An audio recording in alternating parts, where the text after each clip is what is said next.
नीम करोली बाबा ने कैची धाम की स्थापना 15 जून 1964 को की थी। ये दिन कैची धाम स्थापना दिवस के रूप में मनाया जाता है और इस साल 2023 में 15 जून को कैची धाम का 59वां स्थापना दिवस मनाया जाएगा।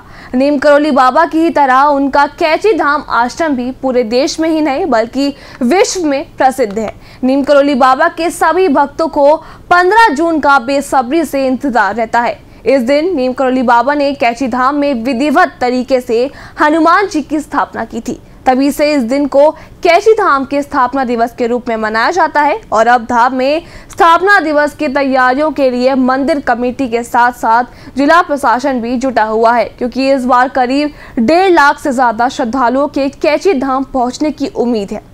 ऐसे में कई महाराज जी के ऐसे भी भक्त हैं जिन्हें नहीं पता कि कैची धाम तक कैसे आ सकते हैं, तो उनकी सहूलियत के लिए सबसे पहले बात करते हैं कि आखिर कैची धाम आश्रम कैसे पहुंच सकते हैं।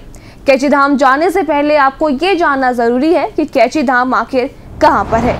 आपकी जानकारी के लिए बता दें कि कैची धाम नैनीताल अल्मोड़ा मार्ग पर स्थित है, जो नैनीताल से लगभग 17 किलोमीटर दूर है, जबकि भवाली से लगभग 9 किलोमीटर दूर है। अब बात करते हैं कि अगर आप उत्तराखंड राज्य के बाहर के हैं तो आप कैची धाम जाने के लिए फ्लाइट का उपयोग भी कर सकते हैं।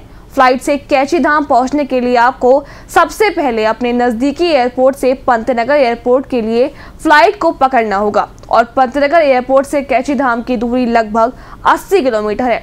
अब वहां से आप टैक्सी बुक करके सीधे कैची धाम पहुंच सकते हैं और अगर आप ट्रेन से आने वाले हैं तो कैची धाम का नज़दीकी railway station Kathgodam railway station है, जो कि कैची धाम के लिए आखिरी रेलवे स्टेशन है। और आप दिल्ली से काठगोदाम रेलवे स्टेशन पहुंचकर कैची धाम के लिए टैक्सी से जा सकते हैं। इसके अलावा आप हल्द्वानी बस स्टेशन से बस में भी कैची धाम जा सकते हैं। इसी के साथ ही आप कैची धाम तक जाने के लिए रेंट पर गाड़ी लेकर ड्राइव भी कर सकते हैं या यहाँ पहुँचने के लिए टैक्सी कैब किराए पर ले सकते हैं। और अब पहुंचने के बाद दूसरा सवाल आता है कि रहने के लिए व्यवस्था। यूं तो कैची धाम के आसपास कई लग्जरी होटल और रिजॉर्ट्स हैं, जिनका किराया एक दिन का 1000 से 4000 तक है। लेकिन अगर आप कैची धाम जाकर कैची धाम के आश्रम में ही रुकना चाहते हैं तो इसके लिए आपको कैची आश्रम मैनेजर की ऑफिशियल वेबसाइट पर मेल करना होगा और अपनी बुकिंग कर सकते हैं।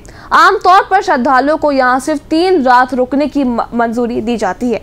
इसके साथ ही यहाँ रुकने वाले यात्रियों को सुबह और शाम की आरती में शामिल होना जरूरी है।